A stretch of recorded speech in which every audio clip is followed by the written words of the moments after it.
സ്നേഹപൂർവ്വം ഷാമ സീരിയലിൻ്റെ latest എപ്പിസോഡിൻ്റെ promo റിവ്യൂയിലേക്ക് എല്ലാവർക്കും സ്വാഗതം. അങ്ങനെ പ്രമോയിൽ കാണിക്കുന്നത് വരുണിൻ്റെ ആ മാനസികാവസ്ഥയൊക്കെ കണ്ട് ആകെ തകർന്ന് ഈ പ്രശ്നത്തിന് എന്തെങ്കിലും ഒരു പരിഹാരം ഉടനെ തന്നെ ഉണ്ടാക്കണമെന്ന് പരമേശ്വരൻ തീരുമാനിക്കുവാണ്. പരമേശ്വരൻ അങ്ങനെ ആറ്റുവാശ്ശേരിയിലേക്ക് ദേവനാരായണൻ്റെ ഫോണിലേക്ക് വിളിക്കുവാണ് കേട്ടോ. അങ്ങനെ ദേവനാരായണൻ പരമേശ്വരൻ്റെ കോള് കാണുന്നതും എടുക്കാനായിട്ട് മടിച്ചു നിൽക്കുക. ഇനിയിപ്പോൾ അവിടെ അമ്മയും പ്രിയങ്കയും കൂടി എന്തൊക്കെ പ്രശ്നങ്ങളാണ് ഉണ്ടാക്കിയിട്ടുണ്ടാവുക. അങ്ങനെ ദേവൻ ഫോൺ എടുക്കുവാണ്. യശോദയും അരികിലുണ്ടാകും.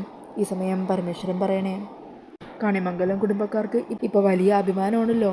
അതിനുള്ള വക തിരുമേനിയുടെ അമ്മയും മകളും ചേർന്ന് ഇവിടെ ഉണ്ടാക്കി വെച്ചിട്ടുണ്ടല്ലോ. ഞാനും എൻ്റെ മകനും നിങ്ങളുടെ കുടുംബത്തോട് എന്ത് തെറ്റ ചെയ്തത്?